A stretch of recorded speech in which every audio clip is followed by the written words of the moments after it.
Ateneo Lady Eagles will try to extend their winning run while NU's young squad will look for a big upset.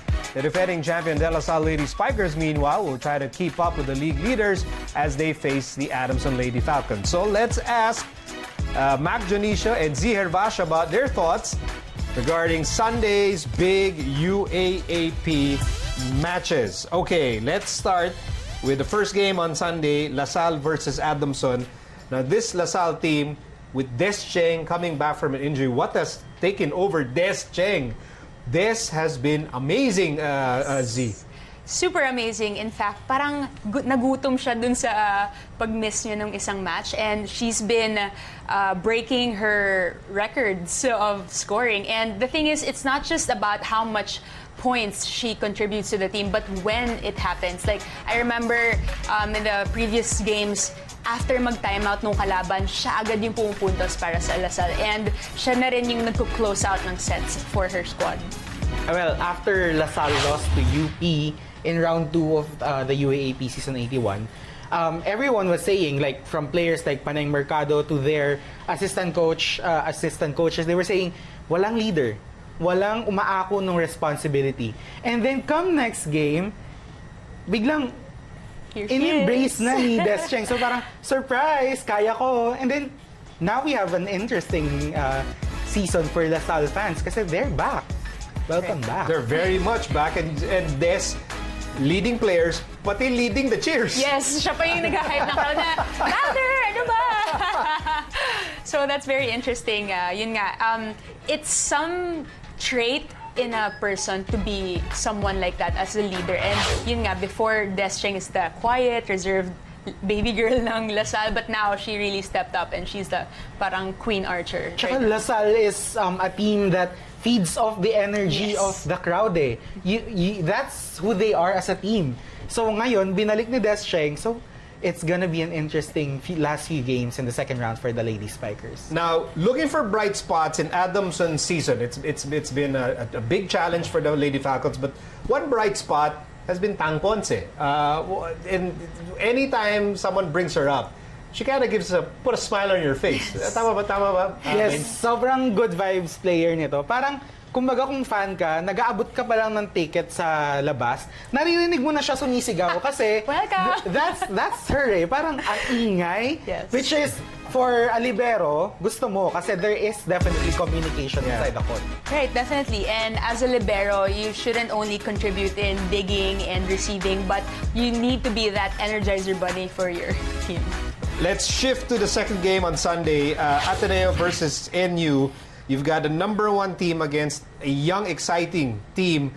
So, focusing on Ateneo, Bengs, Pongay Gaston, how crucial has she been? Her development as a player, how crucial has that been for Ateneo this season? What's crucial for her is that she has been bashed for her performances in their first few games. But then, there is now mental toughness in her. And she continues to improve. Like last game, she scored 11 points. And then on top of that, she gave like 11 excellent receptions. And we know, or 10 excellent receptions. And we know that was the weakness of Ateneo. Pero ngayon, they are now #4 in receiving. So, I've always said na the best UAAP teams are those who improve midway through the season. So that's exactly what Ateneo is doing right now. I agree. I think what's lacking for Pongay right now is the confidence and the consistency. And so far, she's been showing us that she's working on it and she's improving definitely. Interesting na sinabi ni Beng sa parang what he looks for in a champion team is yung hindi yung magpipika kagad and then you become inconsistent but stay at top. What Ben sees in Ateneo is that they're actually improving. Is that what you're saying? They are improving. Yes.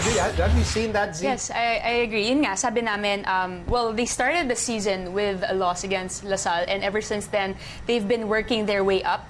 After that game against La Salle, parang even though they won those games, parang it's not as convincing. But if you check out their games right now, parang okay, parang final Solid team na. material to. Solid na. Yeah. Okay. NU is an interesting story because the way people look at NU, if you look at this season, yes, they're at 3-7, but if you look at it long term, like really look at the big picture, what do you see this team doing? What can they accomplish in the next 2 to 3 years, Banks? I talked to Coach Norman Miguel, and he said their recruitment is already in full swing. And maliban pa to dun sa mga aakyat from high school ng team nila. So, with Kagande returning, Solomon. not yet. But si yeah. Risa Sato, and then they have Mochima. She's from, I'm not sure which country, pero it's quite scary to think of what they can do kahit next year na eh. Oh. Pang Final Four yung material nila. Wow, big. That's quite a big pronouncement. And then, so that's big picture.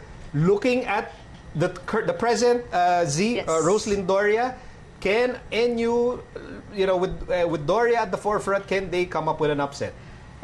She can definitely deliver for her team, and not just in terms of scoring, but also the leadership. She's one of the seniors of NU, and parang for me kasi she's so underrated. But if you watch her, I'm like, this lady can block, can spike at the crucial time when they need a point, when they need to stop the 5-0 run of their opponent. She delivers. So I just feel like she's not flashy kasi, and she's not the swag na parang every time she gets a point, parang papalakpak siya or whatnot. But she's very simple and she gets the job done. Very efficient. Yes. Yeah, I like her too. Yeah. Kasi,